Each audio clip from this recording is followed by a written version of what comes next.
Zara stood before the massive viewport of the Galactic Council station, watching ships from 100 different worlds dock and depart. At 4 feet tall, she barely reached the bottom edge of the window designed for beings twice her height. Her purple skin shimmered under the artificial lights, and her large amber eyes reflected the stars beyond. She adjusted her translator badge for the 10th time that morning. Today was important. The humans were coming. The entire galaxy had been buzzing about these newcomers. They were average in almost every way. Not the strongest like the Krogar, not the smartest like the Zenthi, not even particularly fast or agile. But something about them had caught everyone's attention. They had this strange ability to bond with any species, to find common ground where others saw only differences. "Ambassador Zara!" a deep voice rumbled behind her. She turned to see Commander Throck, all 8 feet of him, looking down at her with what passed for concern on his reptilian face.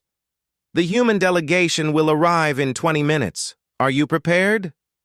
Zara nodded, though her hearts beat faster. She had been chosen as the Mirian representative not because she was the best diplomat, she wasn't, but because she spoke 17 languages fluently and had a gift for making others feel comfortable. The fact that her people were considered the smallest sentient species in the galaxy had always been a source of quiet discrimination, though no one would admit it openly. "I'm ready, Commander," she said, her voice melodic despite her nervousness. Throck's tail swished, a sign of his own anxiety. "Remember, these humans are unusual. Our reports suggest they don't follow typical diplomatic protocols. They're informal, emotional, and they have this disturbing habit of trying to befriend everyone they meet." "That doesn't sound disturbing to me," Zara said softly. The commander's vertical pupils narrowed. "Just maintain professional distance. We need trade agreements, not friends." As Throck lumbered away, Zara felt the familiar pang of loneliness. In her 3 years at the station, she had made many acquaintances, but no real friends. Other species were polite, even kind sometimes, but there was always that subtle distance. She was too small, too delicate-looking. They treated her like a child or a pet, not an equal. She made her way to the reception hall, having to take 3 steps for every one of the other beings around her. The hall was already filling with representatives from various worlds. The Altarians floated near the ceiling, their gaseous forms shifting colors. The silicon-based Christians stood perfectly still, light refracting through their bodies. Everyone was here to meet the humans. Zara found her assigned spot, a platform that would raise her to a more visible height. She hated it. It made her feel even more like a spectacle than usual. But protocol was protocol. The massive doors hissed open, and the human delegation entered. Zara's first thought was that they were so varied. The reports had said humans came in many colors and sizes, but seeing it was different. There were 5 of them, 3 males and 2 females, if she was reading their biology correctly. Their skin tones ranged from very pale to deep brown, and their heights varied by at least a foot between the shortest and tallest. The one in front, presumably their leader, was a woman with dark skin and short black hair. She wore a simple blue uniform with no ornamental decorations, unlike the elaborate robes and armor of most diplomatic groups. Her eyes swept the room, taking in each species with what looked like genuine curiosity. Then those eyes landed on Zara, and something unexpected happened. The woman smiled, not the polite diplomatic smile Zara was used to seeing, but a warm, genuine expression that reached her eyes. The humans approached the reception line, greeting each ambassador in turn.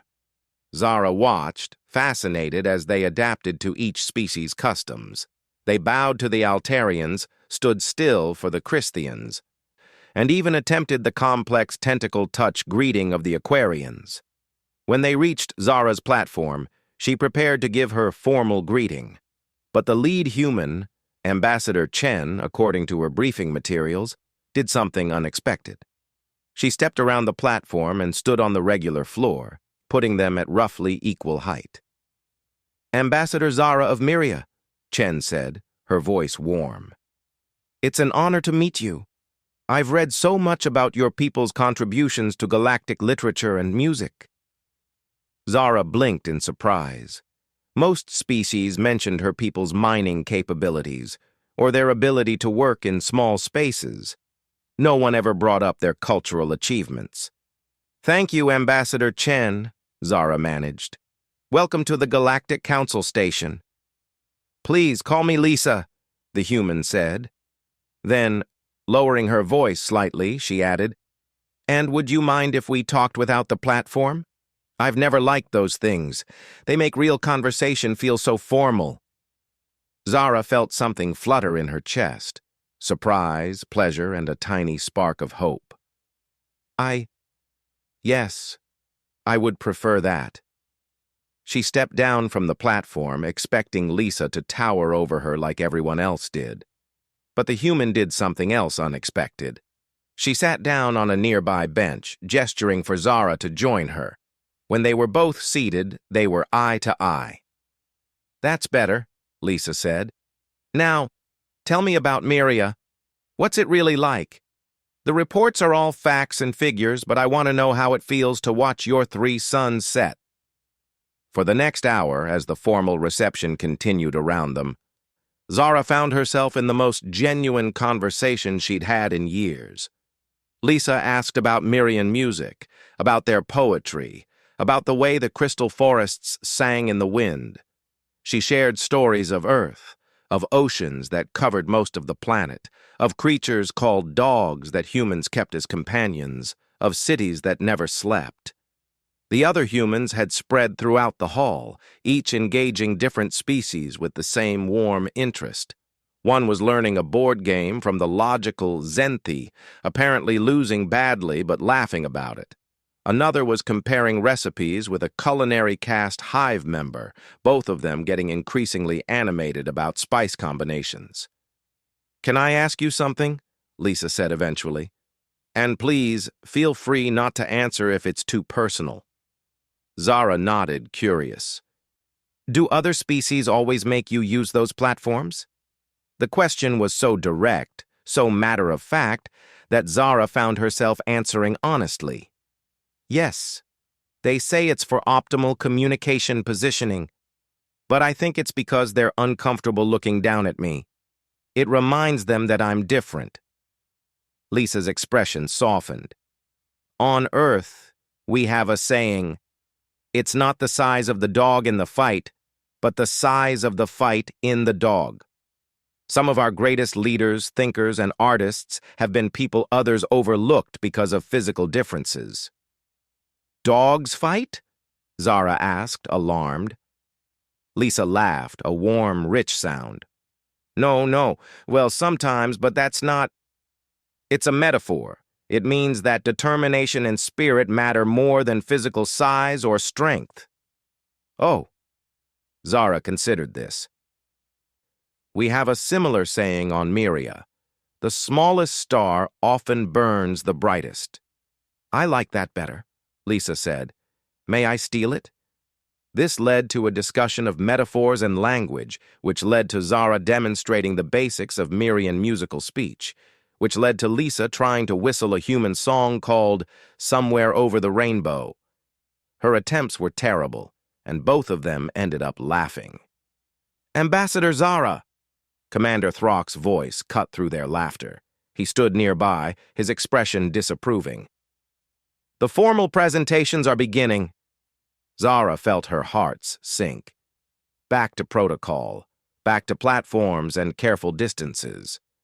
But Lisa stood first, offering Zara her hand. "Shall we? And maybe afterward you could show me the observation deck? I'd love to see the station from a Myrian perspective." Zara took the offered hand, surprised by how warm human skin was. You want to spend more time with me?" "Of course," Lisa said, as if it were the most natural thing in the world. "I have a feeling we're going to be great friends." As they walked toward the presentation hall, Zara noticed something. Lisa had slowed her pace to match Zara's shorter steps without being asked. Such a small thing, but it spoke volumes. The presentations were exactly as formal and boring as expected. Each species outlined their resources, their needs, their terms for trade. The humans' presentation was notably different. They focused less on what they could get and more on what they could share. Technology, yes, but also art, music, food, stories. They spoke of cultural exchange as if it were as valuable as mineral rights. Throughout it all, Zara found herself stealing glances at Lisa. The human ambassador listened intently to each speaker, taking notes, asking thoughtful questions. But every so often, she would catch Zara's eye and share a small smile, as if they were in on some secret joke. After the presentations, as the crowd dispersed for the evening meal, Lisa found Zara again. "So, about that observation deck?" They spent the rest of the evening there, watching stars and talking. Lisa told her about Earth's single moon, and how humans had spent centuries dreaming of reaching it. Zara shared how her people navigated by the song of their planet's magnetic field. They compared childhood games, favorite foods, and dreams for the future. "You know," Lisa said as the station's artificial night began, "I'm going to be here for several weeks while we negotiate the formal treaties. I'd love to learn more about Mirian culture. Would you be willing to teach me?" Zara's heart fluttered again. "You really want to learn?" "Absolutely. In fact," Lisa paused, seeming to choose her words carefully, "I'd like to propose something to my delegation. What if we arranged for cultural ambassadors to live on each other's worlds? Not just for trade negotiations, but for real cultural exchange. Learning languages, customs, daily life." "That sounds wonderful," Zara said softly. "But I doubt many worlds would want a Mirian ambassador. We're not exactly impressive." Lisa turned to face her fully. "Zara, in the few hours I've known you, you've impressed me more than any diplomat I've met. You speak 17 languages. You have a deep understanding of multiple cultures, and you have this gift for making people comfortable. Any world would be lucky to have you." Zara felt tears prick her eyes, a Mirian display of strong emotion. "Do you really think so?" "I know so. In fact," Lisa hesitated, then continued, "I'd like to formally request you as Earth's cultural liaison. If you're interested, of course. It would mean spending a year on Earth, learning about us while teaching us about Miria." Zara couldn't speak for a moment. A year on a new world, away from platforms and polite distances. A year with these strange, warm beings who saw her as an equal. "I would be honored," she finally managed. Lisa's smile was radiant. "Wonderful. We'll make it official tomorrow." "And Zara, this is just the beginning. I have a feeling that humans and Mirians are going to be very good friends." As they watched the stars wheel overhead, Zara felt something she hadn't experienced in her years at the station. Hope. Maybe being small wasn't a disadvantage after all. Maybe it just meant you needed to find people who could see that the smallest stars often burn the brightest. The next morning brought a flurry of activity. Lisa was true to her word, formally requesting Zara as cultural liaison. What surprised everyone, except perhaps Lisa, was that it started a trend. Other humans began requesting specific individuals they had connected with, not based on species or political importance, but on personal compatibility. The Zenthi scholar who had been teaching board games was invited to Earth to establish a game theory exchange program. The Hive member who had discussed cooking was asked to help set up an interstellar culinary institute. Even the standoffish Altarians received an invitation to collaborate on atmospheric music projects. "This is highly irregular," Commander Throck complained to Lisa during one meeting. "Diplomatic exchanges should be based on strategic value, not friendship." "With respect, Commander," Lisa replied calmly. Humans have found that friendship is the most strategic investment we can make. Friends help each other. They share freely. They stand together in difficult times. What could be more valuable? Zara watched this exchange from her seat, a regular seat at a regular table, at Lisa's insistence. The human way of doing things was causing quite a stir among the traditional diplomatic corps, but results were hard to argue with. In 1 week, the humans had established more genuine connections than most species managed in years. But it wasn't all smooth sailing. Zara overheard conversations, saw the looks when people thought she wasn't paying attention. Can you believe it? They're taking the Mirian seriously. It must be some kind of political move. What could they possibly gain from such a tiny species? Maybe they're not as intelligent as we thought, if they can't see the obvious physical limitations. Each comment stung, but Zara had dealt with such attitudes her whole life. What was different now was that she wasn't facing them alone. Small-minded thinking, Lisa said, when Zara finally confided in her about the whispers.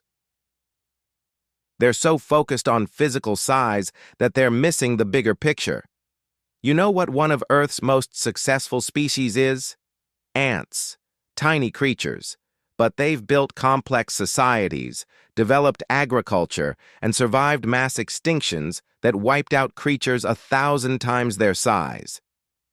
We're not insects, Zara pointed out, though she appreciated the sentiment. No, you're not, Lisa agreed.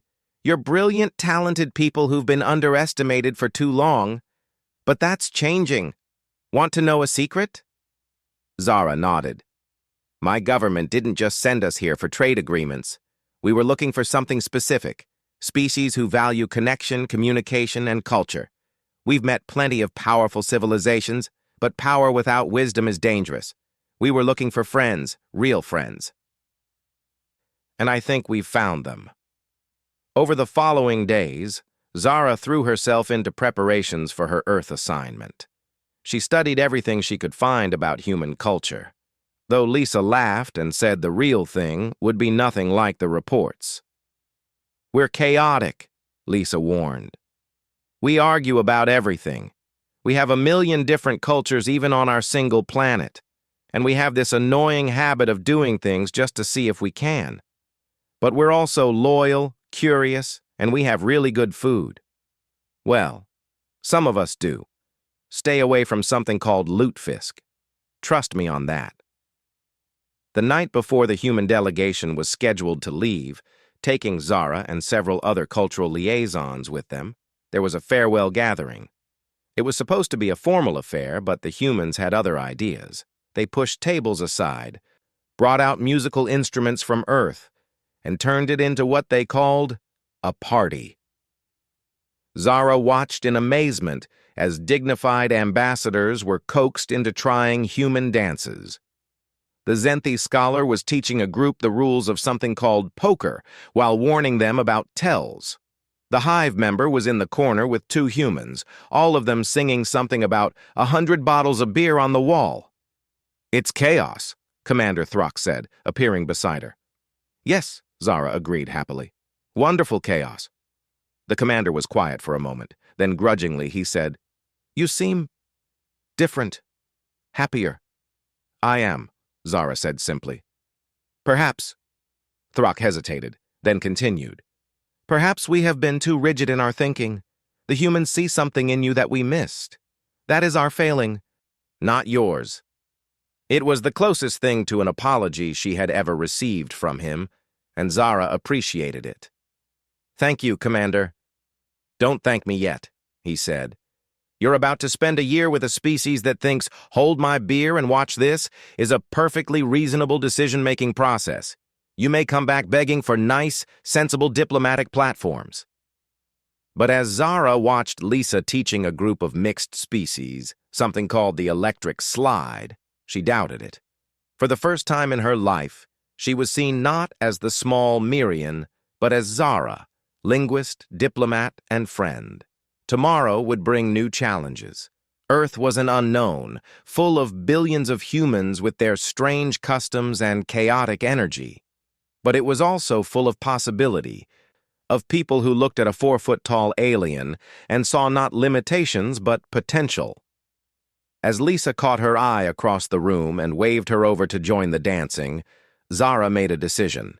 She was done with platforms, done with being underestimated, done with accepting that small meant less than. She was going to Earth, and she was going to shine as bright as any star in the galaxy. The first time Zara saw Earth from space, she forgot to breathe. The planet hung before her like a jewel, swirls of white clouds over patches of blue, green, and brown. It was so different from Miria's purple oceans and silver continents, yet equally beautiful.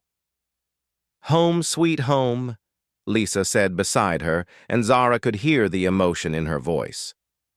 "Still gets me every time." The human ship, incredibly named Friendship 1, began its descent. Zara gripped her specially modified seat as the vessel shook. She had traveled between worlds before, but never felt so nervous. This wasn't just a diplomatic visit. This was going to be her home for a year. "You okay?" a new voice asked. Zara turned to see another human, one of the crew members who had joined them at the station. His name was Marcus Chen, no relation to Lisa, despite sharing a surname, which was apparently common among humans. He was what humans called ridiculously tall at 6.5 feet, with kind brown eyes and hands that looked like they could crush rocks. "I'm fine," Zara squeaked, then cleared her throat. "I'm fine," she repeated more firmly. Marcus grinned. "First time entering Earth atmosphere, it's always bumpy. Here." He reached into a pocket and pulled out something small and green. "Ginger candy. Helps with motion sickness. Works for humans anyway. It should be safe for Mirian biology, but you don't have to take it if you're not comfortable." Zara accepted the candy gratefully. The fact that he offered rather than insisted, that he acknowledged she might have concerns, these small considerations still surprised her. The candy was strange but pleasant, with a sharp, warm flavor. More importantly, it gave her something to focus on besides the turbulence. "Thanks," she said once the ship smoothed out. "No problem. I get sick every time too, but don't tell anyone. Ruins my tough guy image." He winked, and Zara found herself smiling despite her nerves. They landed at something called the United Nations Spaceport in New York City. Zara had studied human cities, but nothing had prepared her for the reality. Buildings stretched impossibly tall. Vehicles filled the ground and air, and everywhere, were people. Millions of humans, all different colors and sizes, moving with purpose through their lives. "It's a lot," Lisa said, noticing Zara's wide eyes. "We'll take it slow. First, let's get you settled." The building they took her to was specially designed for off-world visitors. Her apartment was on a floor with modified everything: furniture, doors, fixtures all adjustable for different species' needs. Zara was touched to find they had included Mirian plants, or very good replicas, and artwork from her homeworld. "We want you to feel at home," Lisa explained, "though I hope you'll spend most of your time out experiencing Earth, not hiding in here." Over the next few days, Zara was introduced to her team, humans assigned to help her navigate Earth culture while learning about Miria. There was Dr. Sarah Okoye, a cultural anthropologist with an infectious laugh, James Jimmy Rodriguez, a linguist who was fascinated by Mirian musical speech, and Marcus Chen, who turned out to be her security liaison. "Security?" Zara asked, concerned. "Am I in danger?" "No, nothing like that," Marcus assured her. "But Earth can be overwhelming, and not everyone is as open-minded as we'd like. I'm just here to make sure you're safe and comfortable. Think of me as a very tall friend who happens to know martial arts."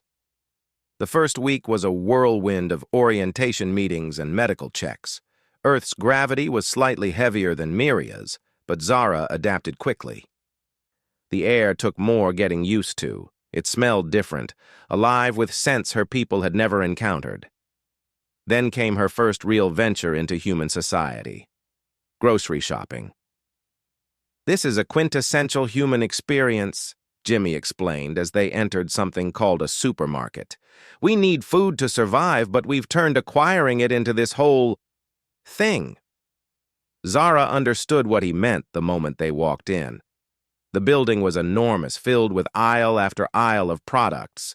The colors were overwhelming, the choices seemingly infinite. How did humans decide what to eat when faced with 47 types of breakfast cereal? "Stick close," Sarah advised. "First-timers often get lost. I once found a Zenthi ambassador in the freezer section, completely overwhelmed by ice cream options." But what struck Zara most weren't the products, but the people. Humans of every description moved through the space, some hurried, some leisurely. Families with small children, she was startled to realize human young were often taller than her. Elderly humans moving slowly with mechanical assistance. And everyone was different. She was staring, she realized, when a small human, a child, approached her. "Are you a fairy?" the child asked with the directness only young beings possessed. The child's mother hurried over. "Emma, I'm so sorry, she shouldn't bother." "Oh." The woman's eyes widened as she took in Zara's appearance. Zara tensed, waiting for fear or disgust. Instead, the woman smiled. "You must be one of the visiting ambassadors. I read about the cultural exchange program. Welcome to Earth." "Thank you," Zara managed, surprised. "Are you really from another planet?" the child, Emma, asked, eyes wide with wonder. "I am. I'm from a planet called Myria." "Cool! Is it purple?" "You're purple. I like purple. It's my second favorite color after rainbow." "Emma, rainbow isn't one color," her mother corrected gently, then looked at Zara apologetically. "Sorry, she's at that age where everything is a question." "It's all right," Zara said, finding herself charmed by the child's enthusiasm.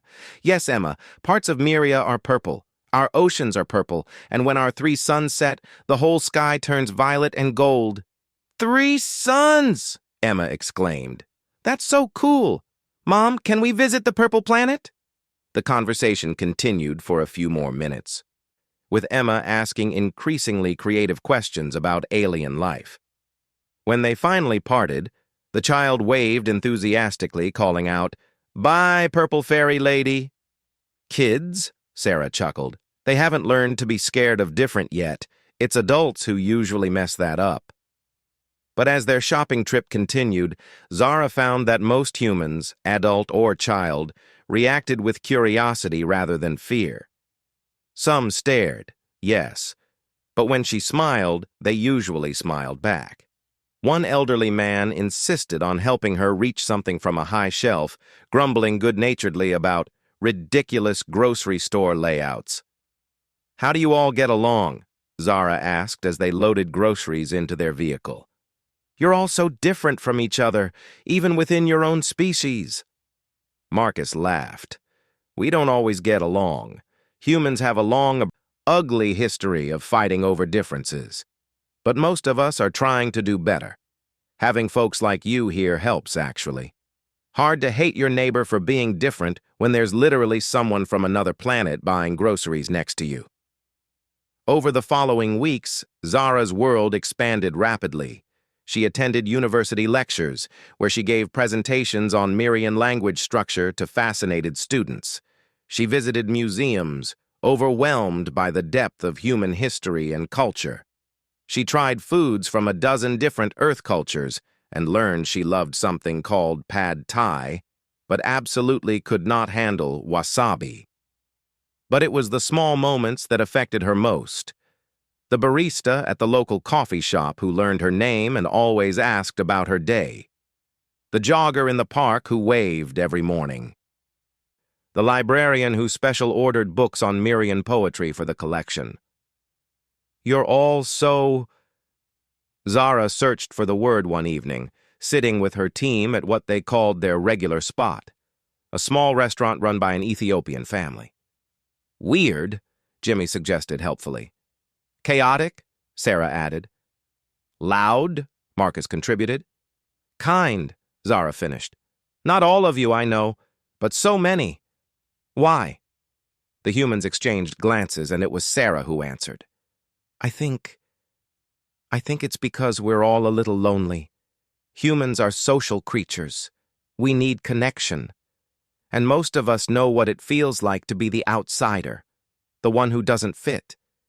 So when we see someone else in that position, we want to help. Not always, not perfectly, but we try.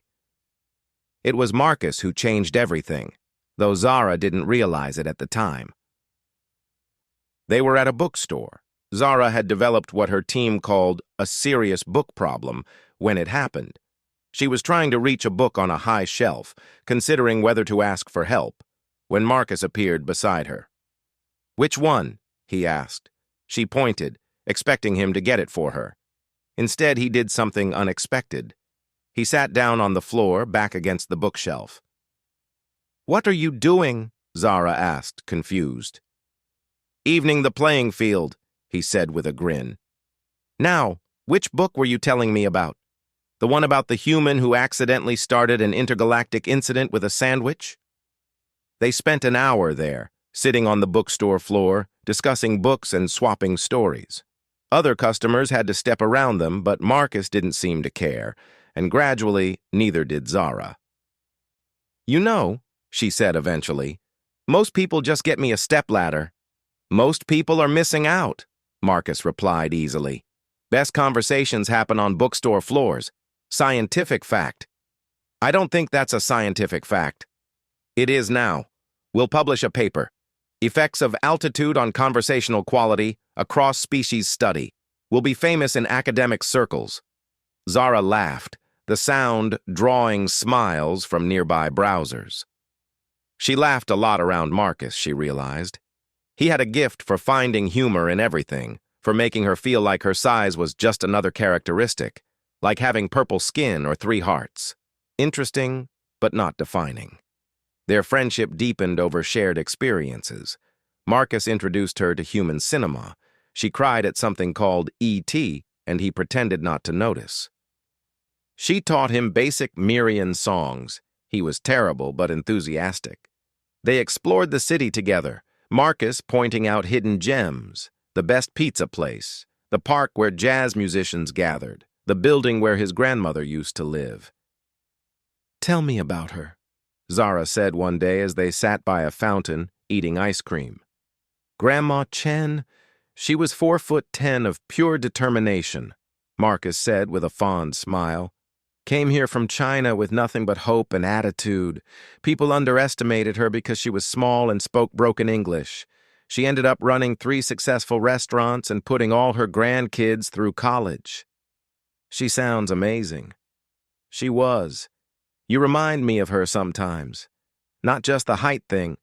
The way you observe everything, file it away. The way you don't let anyone make you feel small. He paused. Well, you know what I mean. I do, Zara said softly. And she did.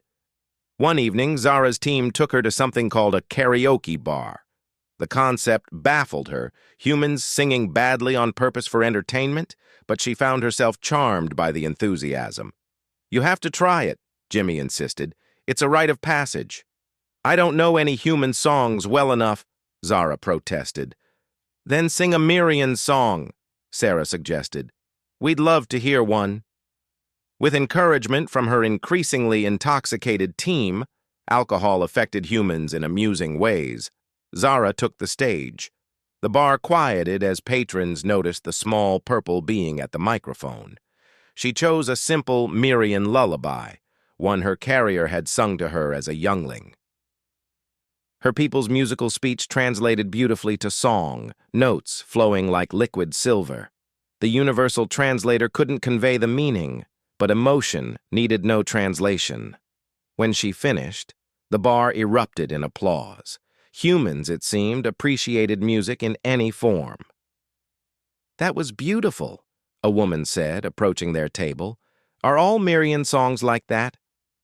This led to a discussion about Mirian music, which led to someone pulling out an instrument called a guitar, which led to an impromptu jam session with Zara teaching simple Mirian melodies to increasingly enthusiastic humans. "You're a hit," Marcus said, appearing at her elbow with a glass of water. He'd appointed himself her hydration guardian after learning Mirians needed more water than humans in Earth's atmosphere. "They're very kind," Zara said, watching a group attempt to harmonize in Mirian. "No, they're honest, drunk but honest. You're amazing, Zara. People see that." She looked up at him, this giant human who sat on floors and brought her water and made her laugh. "Not everyone sees it." "Then they're not looking properly," he said simply. The moment stretched between them, something shifting in the air. But then Jimmy called them over to judge a best attempt at Mirian pronunciation contest, and the moment passed. Not every experience was positive. There were humans who stared coldly, who muttered about aliens taking human jobs, who questioned why Earth was wasting resources on cultural exchange. Once, a man actually asked if she was someone's pet, the words cutting deeper than any physical blow. Marcus had been there that time, and the quiet fury in his eyes had been startling. He didn't make a scene, simply stepped between Zara and the man, using his height to full advantage. "I think you should apologize to Ambassador Zara," he said calmly. "For what? Asking a question?" The man tried to bluster, but something in Marcus's expression made him reconsider. He muttered something that might have been an apology and hurried away. "You didn't have to do that," Zara said quietly. "Yes, I did. That's what friends do. They stand up for each other." Friends. The word warmed her more than 3 suns. As months passed, Zara found herself thinking less about being the small alien and more about being herself. She gave lectures at universities, consulted on xenolinguistics projects, even appeared on something called a talk show, where she charmed the audience with stories of cultural misunderstandings. "You're famous," Sarah teased, showing her something called social media. "Look, you have fan art." Zara was bemused to see humans had drawn pictures of her, some quite beautiful. There were also numerous photos from her public appearances, often showing her next to much taller humans, but the comments focused on her expressions, her stories, her laughter, not her size. One day, Lisa called with an interesting proposal. "The Mars colony wants a cultural ambassador, someone to help the colonists who come from various Earth nations work together better. They specifically requested you." "Me? But I'm not even from Earth." "Exactly. You're neutral, you understand multiple cultures, and you have a gift for bringing people together. Plus," Lisa's voice turned sly, "they mentioned that someone of your stature would be perfect for the space constraints of the colony." Zara laughed. "Finally, being small is an advantage?" "It always was. Some of us just took longer to see it." That evening, Zara shared the news with her team at their Ethiopian restaurant. The response was immediate and dramatic. "Mars!" Jimmy exclaimed. "That's huge! You have to go!" "It's an amazing opportunity," Sarah agreed, though she looked sad. "We'll miss you, but this is exactly the kind of thing you should be doing." Marcus was quiet, focusing intently on his injera bread. "It's just an option," Zara said, suddenly uncertain. "I haven't decided anything." The conversation moved on, but Marcus remained subdued. Later, as they walked back to Zara's building, Marcus always insisted on walking her home, despite her protests that Earth was much safer than the station. He finally spoke. "You should go. To Mars. It's a great opportunity." "You don't sound like you think it's great." He stopped walking, running a hand through his hair. A gesture she'd learned meant he was struggling with something. "It is great. It's just, I'm being selfish. This year has been, You've become... I'm saying this badly. Marcus? He knelt down suddenly, putting them at eye level. Zara, this year has been the best of my life. Not because of the program or the cultural exchange or any of that. Because of you. You've made me see my own world differently. You've made me laugh more than I have in years. You've made me... He trailed off, and Zara's 3 hearts beat in triple time. Made you what? Made me fall in love with you, he said quietly, which is probably the most inappropriate thing I could say to a visiting ambassador, and I understand if you want a different security liaison, and I'm sorry if this makes things weird, but I couldn't let you go to Mars without... Zara stopped him by placing her small hand on his cheek. Marcus Chen, are you saying you have romantic feelings for me? Yes, he said, making it sound like a question. The human who sits on floors and brings me water and makes terrible jokes and teaches me about his grandmother? Yes, that's me. The one who sees me as Zara, not as the small alien? I've never seen you as anything but Zara. She considered this, considered him. Considered the warm feeling that spread through her chest whenever he was near. I need to tell you something about Mirian biology, she said seriously. He blinked at the apparent non sequitur but nodded. We have 3 hearts. I know. When a Mirian falls in love, all 3 hearts synchronize. It's very inconvenient. Makes us dizzy and foolish. Oh? Hope crept into his voice. Mine have been synchronized for approximately 3 months, 2 weeks, and 4 days. The smile that spread across his face could have powered a small city. Really? Really. Though I should warn you, interspecies relationships face many challenges.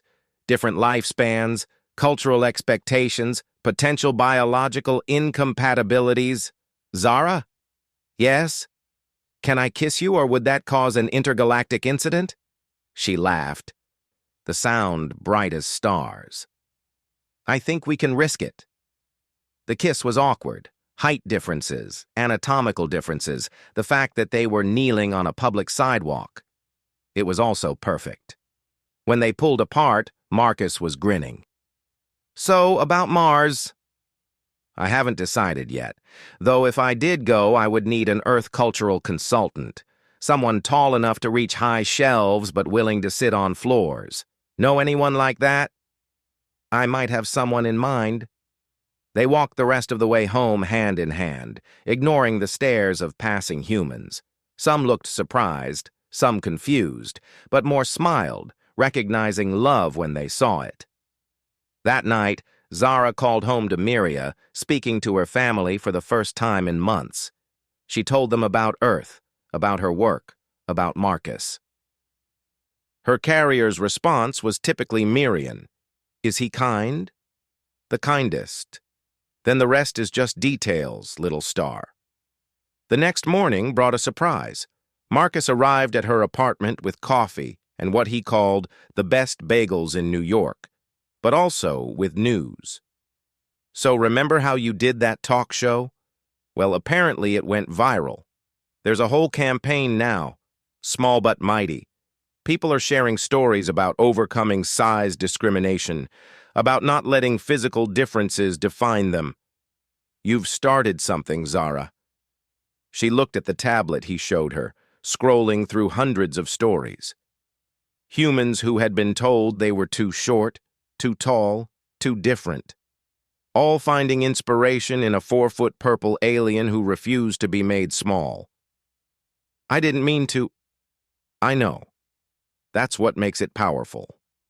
You were just being yourself, and that was enough. Later that day, Zara met with Lisa and the program coordinators. The Mars offer was real and exciting, but there were other options too. Universities wanted her to develop xenolinguistic programs. The UN wanted her to help establish protocols for future cultural exchanges. Publishers wanted her to write about her experiences. What do you want, Zara? Lisa asked. This program was about learning and sharing, but it's also about building futures. What future do you want? Zara thought about her year on Earth, about coffee shops and bookstores, about sitting on floors and singing in bars, about finding her voice not in spite of her size, but because of everything she was, about Marcus and synchronized hearts and the terrifying, wonderful possibility of love across species. "I want to build bridges," she said finally, "between worlds, between cultures, between people. I want to show that differences aren't barriers but doorways, and I want to do it as myself, not the small Mirian, not the cute alien, but as Zara." "That's beautifully said. And the Mars position? Can we discuss the possibility of splitting time between Earth and Mars? With the right consultant, of course." Lisa's knowing smile suggested she'd heard about Zara and Marcus already. Earth's gossip networks, Zara had learned, were faster than light communication. "I think we can arrange something." That evening, Zara stood on the observation deck of the UN building, looking out over New York City. The light stretched in every direction, millions of lives unfolding in parallel. Somewhere out there, a child named Emma was probably asking her mother more questions about purple planets.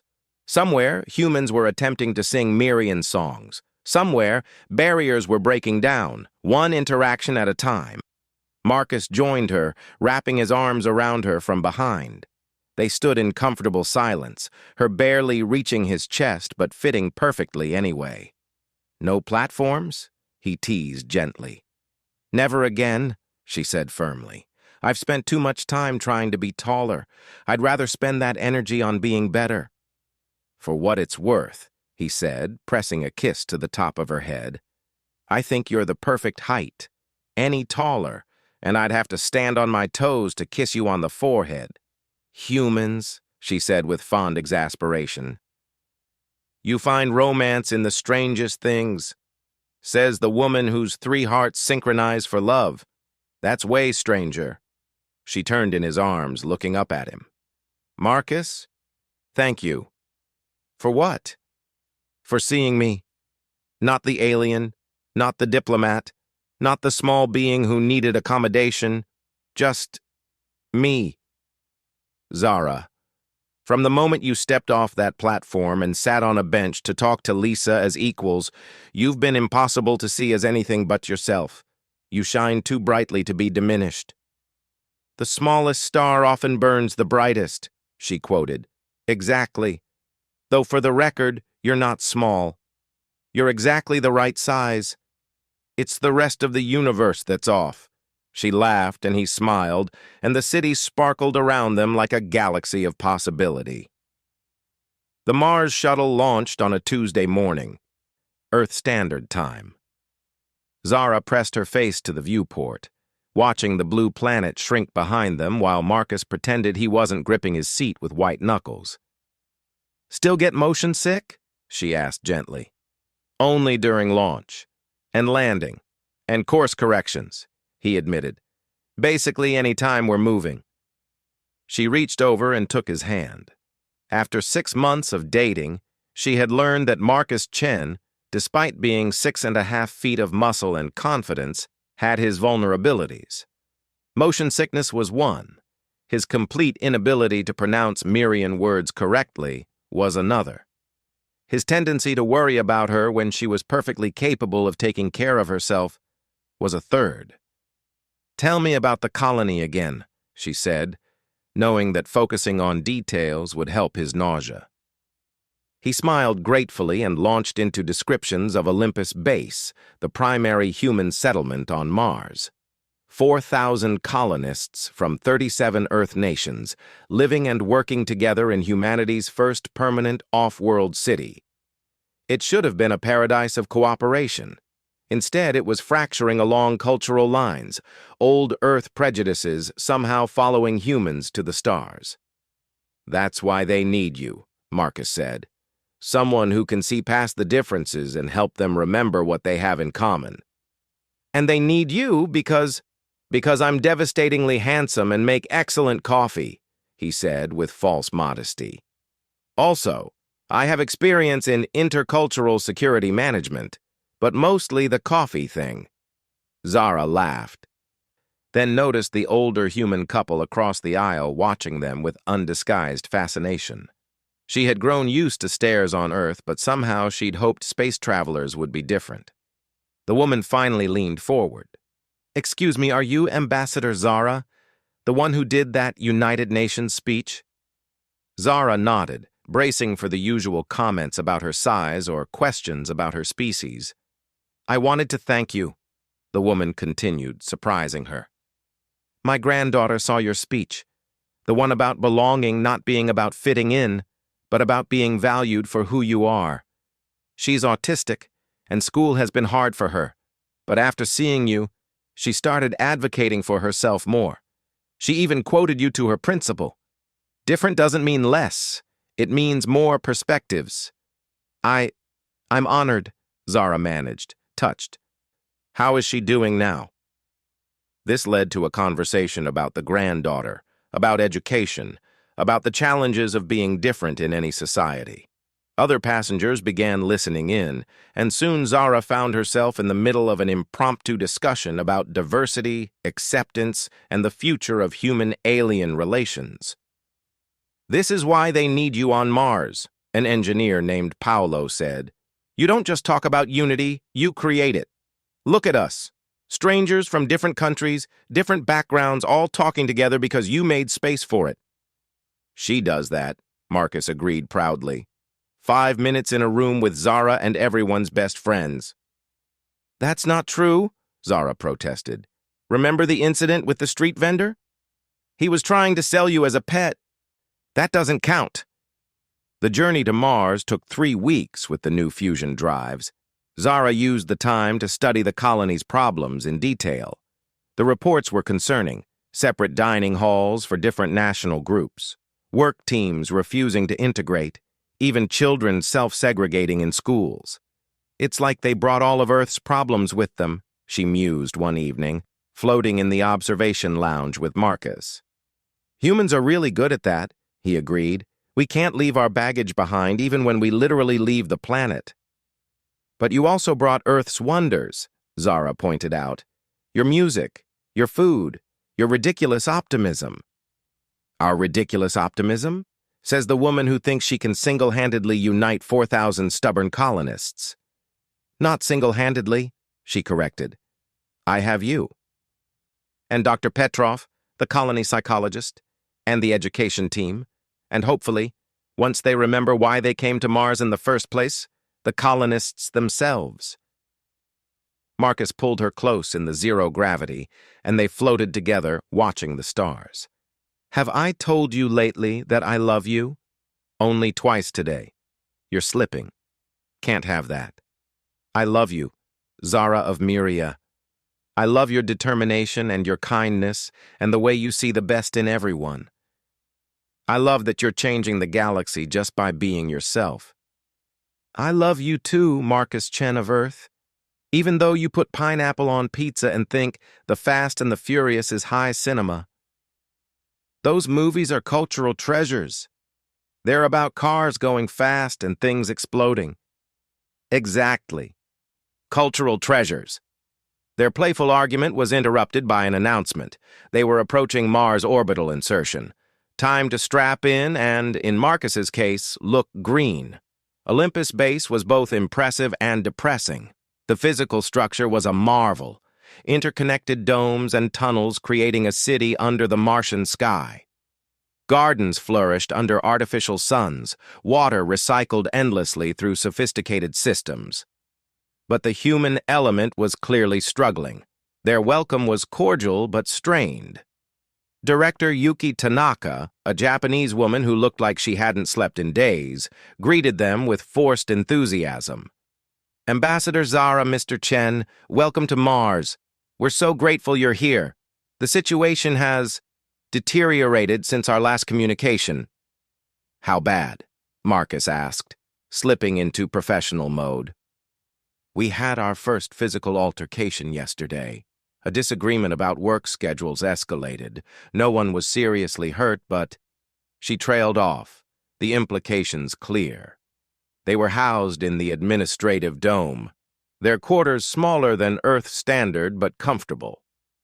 Zara noticed immediately that even here, in space supposedly united in human achievement, there was a platform in the common area.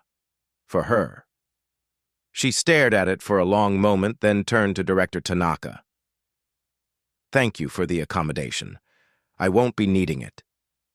But the height differential, meetings will be fine," Zara said firmly. "If we're going to teach people to see past physical differences, we need to start by not highlighting them." Their first colony-wide meeting was a disaster. Representatives from different national sections showed up, but they sat in distinct groups, barely acknowledging each other. When Zara tried to facilitate discussion about common goals, arguments erupted about resource allocation, work assignments, and whose cultural celebrations got priority in the communal spaces. "This is pointless," declared Victor, the Russian section leader. "We work better with our own people. Forcing integration creates conflict. Staying separated creates more," argued Maria from the Brazilian section. "Our children are growing up thinking of each other as them instead of us." "Maybe that's realistic," someone else said. "Even on a new planet, people are people." Zara let them argue, observing. Marcus caught her eye, and she saw his small nod. He'd noticed, too. They were arguing, but they were all speaking English, the common tongue they'd agreed on. They were disagreeing, but about how to make things better, not whether to try. "You're right," she said suddenly, and the room fell silent in surprise. "People are people. On Earth, on Mars, on Myria, we all tend to cluster with those like us. It feels safer, easier. But can I share something?" She stood on her chair, not to be taller, but to be seen by those in the back. "I spent my first years as a diplomat standing on platforms, trying to fit into spaces designed for beings twice my size. It was exhausting. Then I met humans. And do you know what the first one did?" She sat down. "She chose to meet me where I was, instead of making me come to her." "That's different," Victor protested. "You're talking about individuals, not entire cultures." "Am I?" Zara smiled. "Let me tell you about my first Earth grocery store." She told them about the overwhelming choices, the confused wandering, the child who thought she was a fairy. She had them laughing by the time she described accidentally buying dog food, thinking it was human cereal. The pictures were misleading. "But here's what I learned," she continued. "Every human in that store was as confused as I was. The elderly man squinting at medicine labels, unsure which would help his arthritis. The young mother trying to find food her picky toddler would eat. The teenager counting coins, calculating if they had enough for dinner. We were all strangers in that space, all trying to navigate choices that seemed impossible." "So what did you do?" Maria asked, leaning forward. "I asked for help. And humans, strangers who had no reason to care about a confused alien, helped me. Not because we were the same, but because we shared the same struggle in that moment."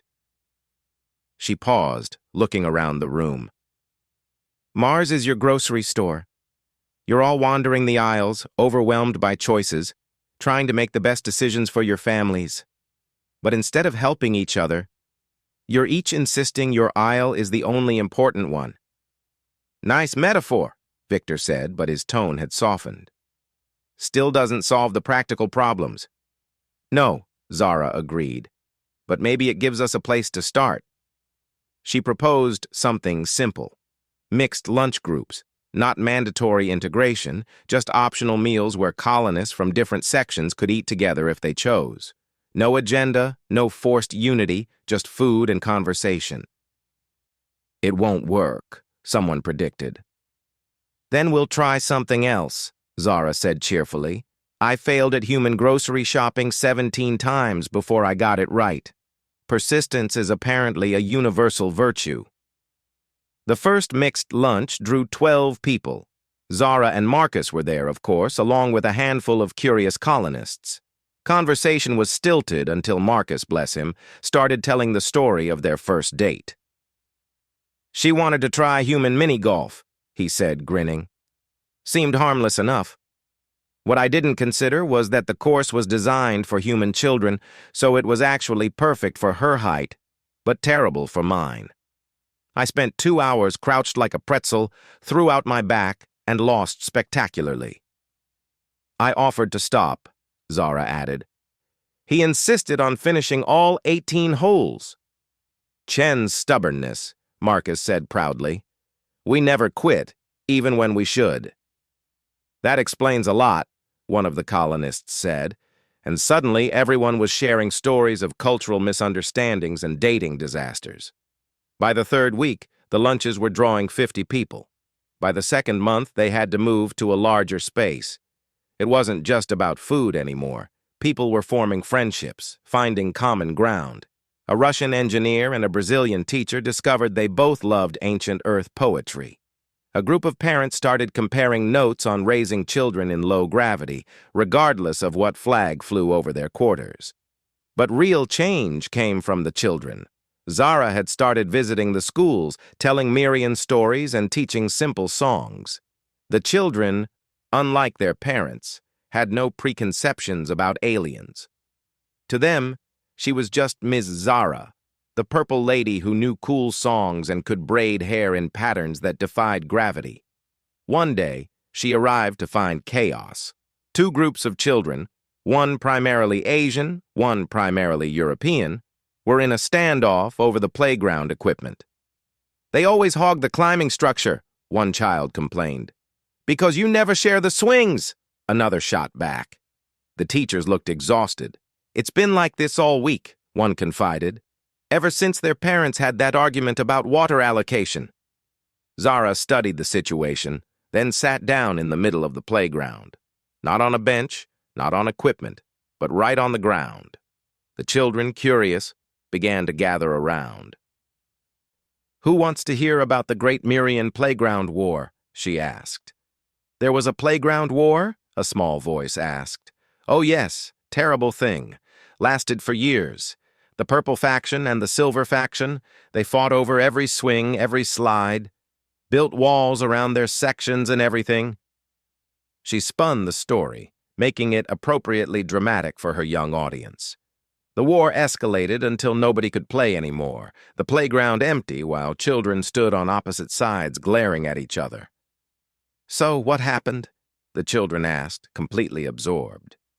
"Well, one day, a very small Mirian child, smaller even than me, walked right into the middle of the playground. Both sides yelled at her to choose a side. Do you know what she did?" 30 pairs of eyes stared at her, waiting. She started playing, all by herself. She swung on the swings, slid down the slides, climbed the climbing structure, had a wonderful time. And slowly, other children started joining her, not as purple faction or silver faction, but as children who wanted to play. Did the factions get mad? Some did, but they looked very silly being angry while everyone else was having fun. Eventually, even the faction leaders joined in. They realized the playground was big enough for everyone if they just took turns and shared. "Ms. Zara," one of the children said suspiciously, "did that really happen?" Zara smiled. "What do you think?" The children exchanged glances. Then, one by one, they started moving toward the playground equipment. Not as separate groups, but as kids who wanted to play. Within minutes, they had organized themselves into mixed teams for some complicated game involving both the swings and the climbing structure. "How do you do that?"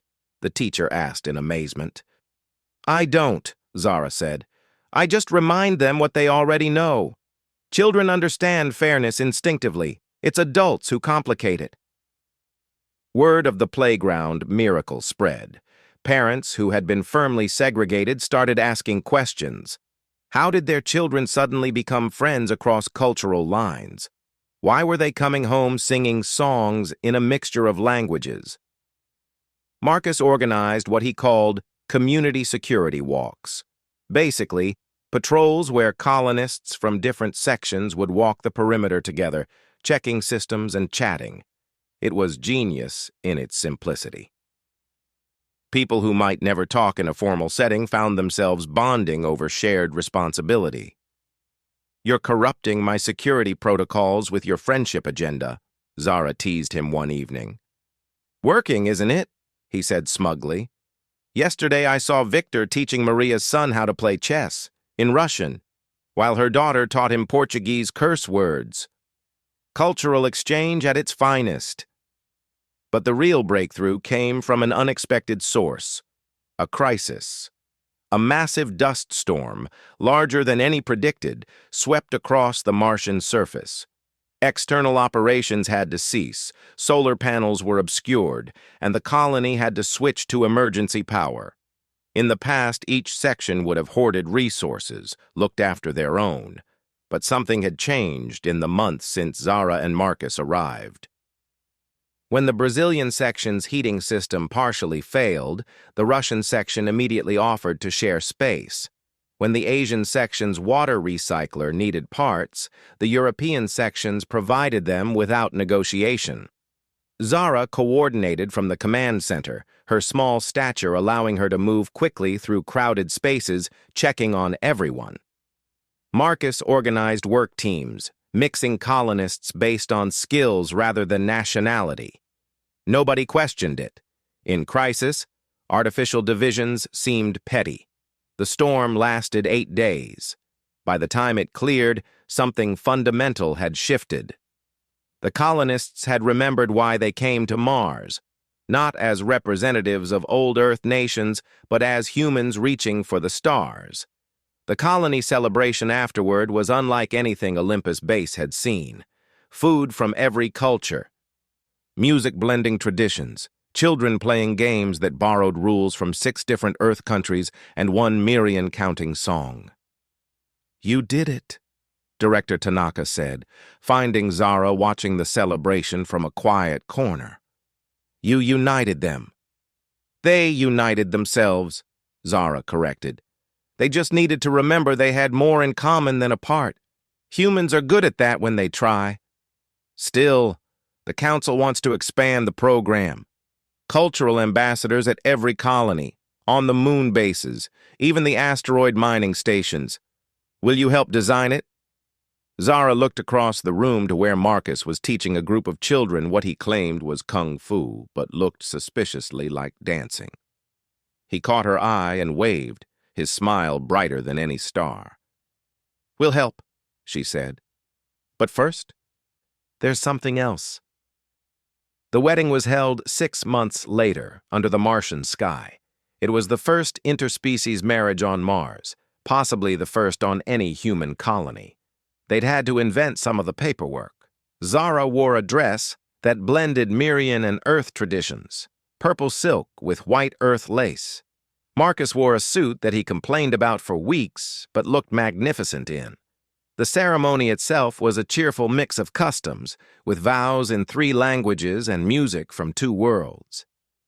"Do you, Marcus Chen, take Zara of Myria as your wife, to love and cherish across all the stars, despite her inability to reach high shelves and her disturbing fondness for Earth reality TV?" "Hey!" Zara protested. "Those weren't the approved vows." "I had to personalize them." The officiant, Director Tanaka, who had gotten certified online specifically for this, said innocently. "I do," Marcus said, laughing. "Shelves and all." "And do you, Zara of Myria, take Marcus Chen as your husband, to love and cherish across all the stars, despite his motion sickness and his belief that explosions improve any movie?" "They do improve any movie," Marcus whispered. "I do," Zara said, her 3 hearts beating as one. Explosions and all. The kiss was still slightly awkward. Height differences didn't disappear just because you were in love. But Marcus lifted her up, and she wrapped her arms around his neck. And for a moment, they were just 2 beings in love, size and species, and planets of origin meaning nothing at all. The reception was a true Olympus Base affair, which meant chaos, laughter, and at least 3 different music traditions playing simultaneously. Zara danced with seemingly everyone, lifted and spun by humans who had once seen her as too different to understand. "No platforms at the wedding," Victor noted, spinning her carefully. "Very progressive. Did you expect platforms at my own wedding?" "I expect you to keep surprising us, little ambassador. It's what you do best." Later, as the celebration continued around them, Zara and Marcus stole away to the observation dome. Earth was just a bright star from here, one among thousands. "Any regrets?" Marcus asked, pulling her close. "About marrying a human who can't pronounce my mother's name and thinks Swedish fish are actual food?" "They are actual food, and I've gotten better at Mirian." "Listen, Kazazik Sartala." "That was almost worse than last time. But you love me anyway." "I do," she said, leaning into his warmth. "Against all logic and several laws of probability." They stood together, watching the stars. Somewhere among them was Myria, with its 3 suns and purple oceans. Somewhere was Earth, blue and green and teeming with life. And here was Mars, red and dusty, and full of humans trying to build something new. "What are you thinking?" Marcus asked. "About bridges," Zara said. "How I came to Earth to build bridges between worlds. I never imagined I'd build one between hearts." "The best bridges are the unexpected ones," Marcus said philosophically. "Like that time you convinced the Zenthi ambassador to try karaoke. That was a disaster. That was hilarious. I have video. You promised to delete that." "I promised to think about deleting it. I thought about it. The answer was no." She turned in his arms, looking up at him with mock severity. "This is grounds for divorce on Myria. Good thing we're on Mars, then. Martian law says you're stuck with me." "I checked. There is no Martian law about that." "There is now. I just made it up. First human-Myrian marriage means we get to make the rules." Zara laughed, the sound carrying across the dome. Below them, the colony lights twinkled like earth-bound stars, each one representing a life, a dream, a hope for the future. "You know what the best part is?" she said. "What's that?" "We're just the beginning. There will be others, humans and Myrians, humans and Zenthi, all the species learning that love doesn't care about differences. Someday, what we are won't be unusual at all." "Maybe," Marcus agreed. "But we'll always be the first. The 4-foot purple alien and the motion-sick human who saw each other's hearts. When you put it like that, we sound like a children's story. The best kind. The kind that teaches that being different isn't a barrier. It's a beginning." They fell silent again, content to hold each other under the vast Martian sky. In the main dome, the wedding party continued, voices raised in multilingual song. Tomorrow would bring new challenges, expanding the cultural program, dealing with the inevitable complications of interspecies marriage, probably teaching Marcus to pronounce at least one Myrian word correctly. But tonight, they were simply Zara and Marcus, proof that love could bloom anywhere, between anyone, if hearts were open to the possibility. "I love you," Marcus said, as he did at least 3 times a day. "I love you too," Zara replied, as she always did. "To all the stars and back." "That's a lot of distance." "Good thing neither of us is going anywhere." And under the stars of Mars, in a colony that had learned to see past differences to find unity, they danced. No platforms needed, no accommodations required. Just 2 hearts, well, 5 between them, beating in harmony across the vast and beautiful cosmos. The smallest star, as it turned out, really did burn the brightest. And sometimes, if you were very lucky, you found someone who saw that light and decided to spend their life basking in its glow. Years later, when their daughter asked how her parents met, all 2.5 feet of her purple skin and human eyes, a bridge between worlds made manifest. They would tell her about platforms and bookstore floors, about grocery stores and karaoke bars, about seeing hearts instead of heights. "Was it hard?" she would ask. Being so different? Yes, they would answer honestly, but the best things usually are. And somewhere in the galaxy, on a station where species gathered to negotiate and trade and cautiously interact, a new generation of cultural ambassadors was learning that difference wasn't a divide to be bridged, but a gift to be celebrated. All because one 4-foot alien thought she was too small for love until a human looked past the surface and saw a heart worth cherishing. The universe, it seemed, had a sense of humor about these things, and sometimes, just sometimes, that was exactly what was needed to change everything.